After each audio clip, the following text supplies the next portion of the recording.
নাববো। ইলেকশনটা কি কুয়া না পুষ্কুন্নি যে নাব্বা? কি যে বলেন জয়ু, ইলেকশনে দাঁড়ানো বুঝি আপনি পছন্দ করেন না? করি, তবে তোমার মতো গরু দ্বারা এটা চাই না। কি বললে? গোবিন্দ গরু? সরি, ব্যাকরণ ভুল হইছে।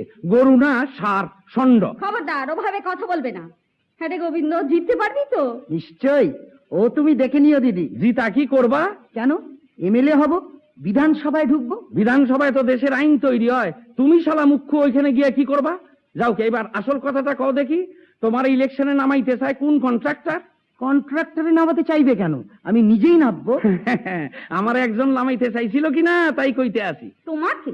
তুমি তো এই যুগে সম্পূর্ণ অচল। এ যুগে তো সবই অচল। পথে ঘাটে শোনো না, চলবে না চলবে না, অচলেরই তো দাম বেশি। জয়ু, কন্ট্রাক্টরের ব্যাপারটা কি বলুন তো? আর ওই কামাখ্যা বাবু, ওই যে মোরের লাল বাড়ি, আরে ওই যে বাড়ি তৈরি করে আর দেওয়াইলে সাইনবোর্ড লটকায়, হেলান দিবেন না। হেলান দিবেন না কেন? কাদা মাটির গাঁথনি, বুঝলা না? হেলান